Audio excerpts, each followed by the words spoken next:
BSc first year.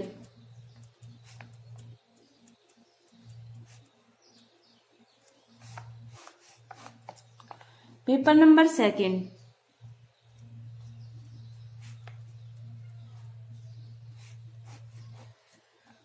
अब देखो paper number second में अपनी बुक कौन कौन सी है, कि बुक है एक तो अवकलन तथा एक है समाकलन, डिफरेंशियल और इंटीग्रल। अब जो ये बुक है इसमें देखो अवकलन में से तो अपनी 3 यूनिट आती है और समाकलन में से 2 यूनिट।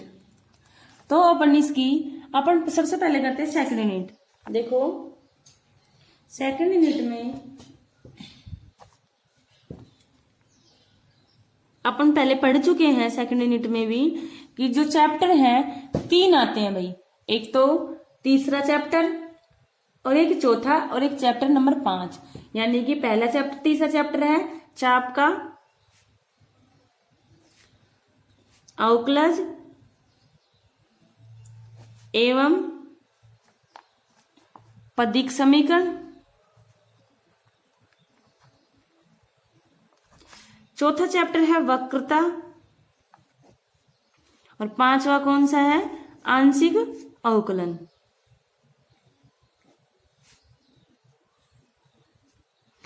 अपन ने क्लास में तीसरा चौथा चैप्टर पढ़ लिया था, 5वां बचा था, लेकिन रिवीजन वापस करा देती हूँ इसका, चाप के थर्ड चैप्टर का। तो देखो चैप्टर नंबर 3 कौन सा है, चाप का अवकलज एवं पदिक समीकरण। इसमें सारे देखो चाप उसका जो डेरिवेशन था वो मैंने करा दिया था, डेरिवेशन जो फॉर्मूला का था, लेकिन इसके फॉर्मूले पे सिर्फ बेस क्वेश्चन आएंगे, डेरिवेशन नहीं आएगा। तो अपन यहाँ पे सिर्फ रिवीजन उनका डेरिवेशन ना करके फॉर्मूले लिखेंगे और उनके बेस पे क्वेश्चन करेंगे, क्योंकि इनके फॉर्मूले मैंने करा दिए थे। अब देखो पहले देखो चाप होती क्या है, सबसे पहले देखते हैं अपन चाप होती क्या है। कि जैसे कोई ये वक्र खींचे, यानी कि कोई ये चाप होती है, ठीक है। अब इसको ये जो है ना, ये वक्र ये किस पे है, ढलान पे। तो ये वक्र जो चाप होते हैं ना भाई, इसको किससे डिनोट करते हैं अपन, चाप को ऐसे डिनोट करते हैं, ठीक है। अब इसके बीच में ये जो ढाल है, इसको अगर बीच में सीधी स्ट्रेट लाइन से मिलाती है, ये क्या कहलाती है अपनी, जीवा। क्या कहलाती है, ये जीवा। और ये क्या कहलाती है, चाप, ठीक है। कोई भी बिंदु ले ले इस पे P और Q। अब इन दोनों P और Q की लंबाई पूछते हैं, अगर चाप के रूप में पूछते हैं तो क्या लिखेंगे, चाप PQ की लंबाई ज्ञात करो। अगर पूछते हैं जीवा PQ तो जीवा PQ का मान ज्ञात कर सकते हैं। और अगर लेकिन एक जैसे सरल रेखा है, ए मान लिया, कोई बिंदु A मान लिया, अब P बिंदु से A को मिला है, A बिंदु से Q को मिला है, ऐसे भी लिख सकते हैं PA प्लस में PQ बराबर में, ये क्या है, 2 सरल रेखाओं से A PQ का निर्माण हुआ है, ठीक है। तो PQ को अपन 3 प्रकार से लिख सकते हैं। अब इसमें देखते हैं, लेकिन अपन को इसमें पढ़ा है और इसमें क्वेश्चन में क्या है इस चैप्टर में कि चाप का अवकलज ज्ञात करना है, कि यानी कि जो S है, चाप की लंबाई है, उसका अवकलन के रूप में ज्ञात करना है, यानी कि DS इसका अवकलज ज्ञात करना है।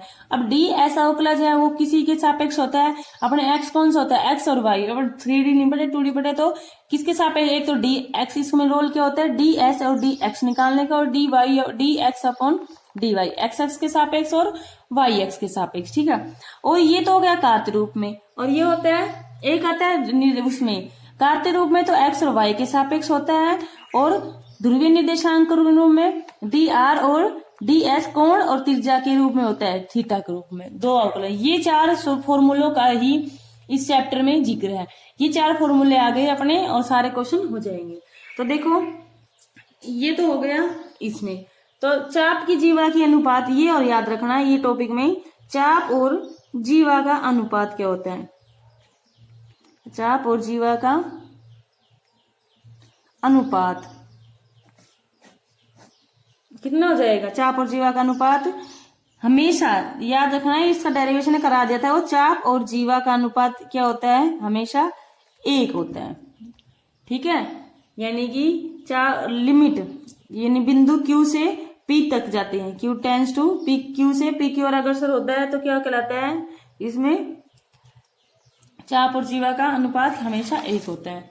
अब देखो इसमें क्या आता है, चाप की लंबाई का फॉर्मूला बता देती हूँ कि चाप की लंबाई का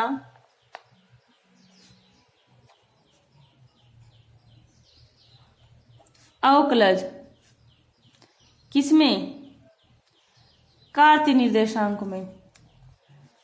चाप की लंबाई का अवकलज कार्तीय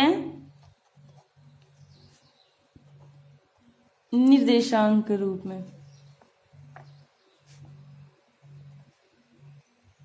कितना जाएगा, कार्तीय निर्देशांक का मतलब x और y के रूप में। और x और y के रूप में देखेंगे अपन तो इसका फॉर्मूला x और y के रूप में चाप की लंबाई का अवकलज यानी कि ds/dx निकालेंगे और ds/dy निकालेंगे।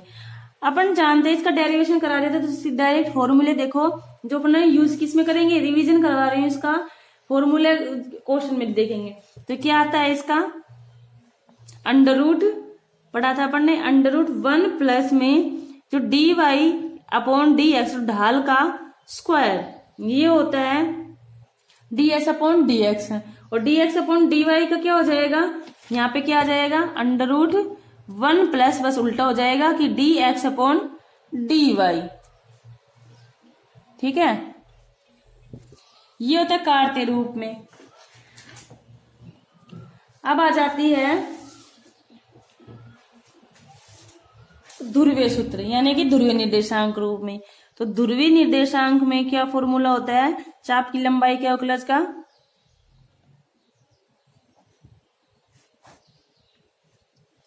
कौन सा हो जाएगा कि ds/d थीटा, ds/d थीटा क्या हो जाएगा इसका, अंडर रूट r² प्लस में dr का जो d थीटा का होल स्क्वायर। ठीक है, इसमें बस ये है, इसमें dy/dx x के सापेक्ष करते हैं तो x नीचे आता है और y के सापेक्ष करते हैं, इसमें y के, इसमें बस ये है, एक की जगह r² आ जाएगा अगर थीटा के सापेक्ष कर रहे हैं और dr/d थीटा। और जब अपन ds और जब चाप की लंबाई का r के सापेक्ष करते हैं तो क्या आता है, r d थीटा dr का होल स्क्वायर इक्वल प्लस में 1। ठीक है, ये 4 सूत्र इंपोर्टेंट है, ये ही फॉर्मूले किसमें आएंगे, अपने क्वेश्चन में यूज में लेंगे। अब देखो ये तो 4 तो हो गए, अब क्या करते हैं अपन अन्य सूत्र, ये 2-3 इंपोर्टेंट सूत्र और हैं। ये देखो अन्य सूत्र कौन कौन से हैं, यानी कि जब फलन कोई दो t के रूप में हो, x और y के रूप में ना हो, किस में हो, t के रूप में हो और दो फलन हो, तो उसके लिए कौन सा फॉर्मूला यूज में करते हैं। जैसे मानते हैं x बराबर में क्या है f1t और y बराबर में क्या आ जाएगा f2t। अब x12 ये आ जाएगा तो dx क्या करेंगे, ds/dt को अपन लिख सकते हैं ऐसे, ये डायरेक्ट फॉर्मूला देखो ऐसे आ जाएगा dx/dt अपन निकाल सकते हैं, इसमें अंडर रूट dx/dt का होल स्क्वायर प्लस में dy/dt का होल स्क्वायर।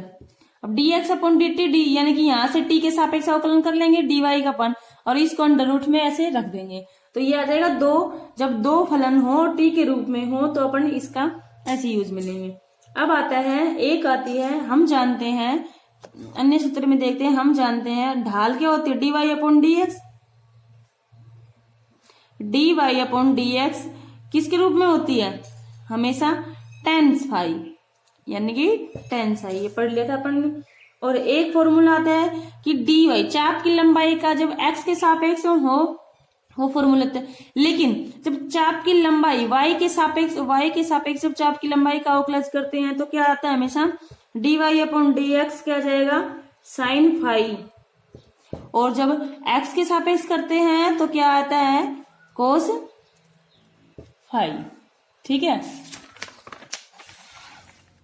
अब देखो इसके बाद एक फॉर्मूला आता है कि नंबर 4 फॉर्मूला कौन सा है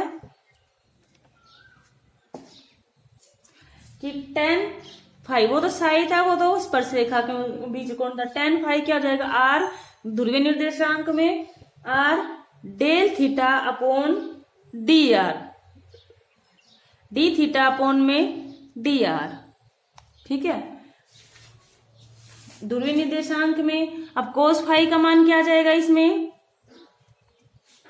D R upon d S. वही आर के सापेक्ष वो एक्स के सापेक्ष अवकलन करेंगे किसका, आर का, तो किस कोस फाई के बराबर में, और साइन का करेंगे, साइन फाई का किसका, are D theta upon d S. ठीक है, ये तो हो गए, इसके हो गए, ये तो सारे हो गए अपने फॉर्मूले जो यूज मिलेंगे। अब करते हैं क्वेश्चन। क्वेश्चन जैसे एग्जाम्पल फर्स्ट ले लिया अपन ने, एग्जाम्पल फर्स्ट में क्या जाएगा, y बराबर में a log sec x upon a दे रखा है। ठीक है, अब अपन से इससे पूछा है कि सिद्ध कीजिए कि, दे रखा है इसमें, सिद्ध कीजिए कि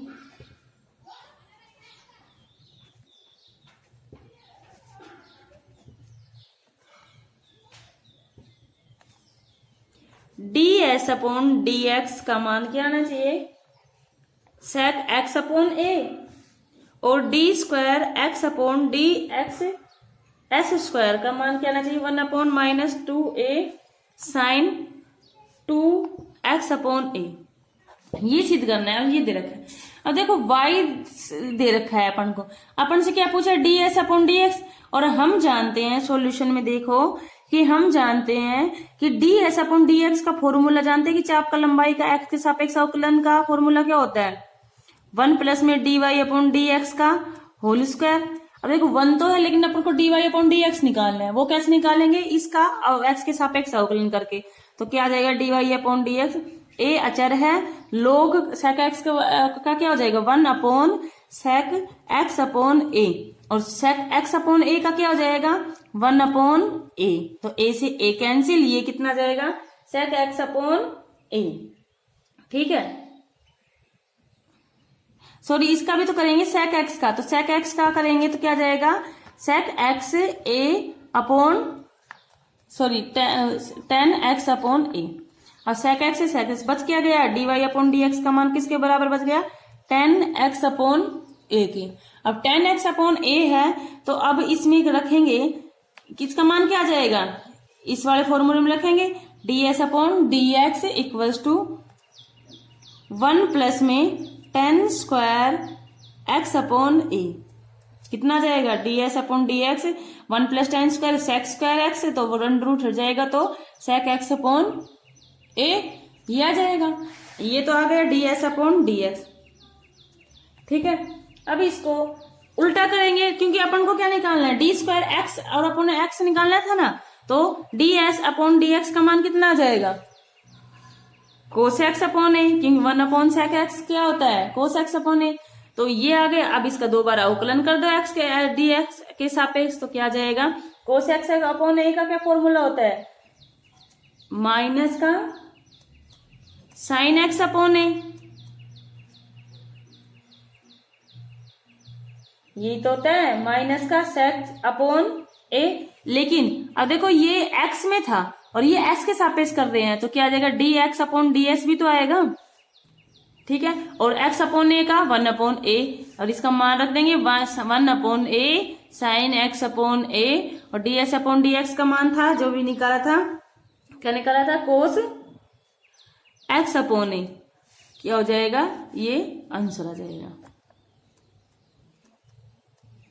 हाँ, इस बुक में कर रखा है कि इसको दो ऊपर नीचे 2 से गुणा करने पर, जैसे अगर अपन 2 से ऊपर नीचे गुणा कर देंगे तो ये क्या उसका फॉर्मूला बन जाएगा, sine x upon a cos x upon a. तो क्या हो जाएगा, कौन सा है ये, 1 upon 2a sine 2x upon a, d square x upon d s square.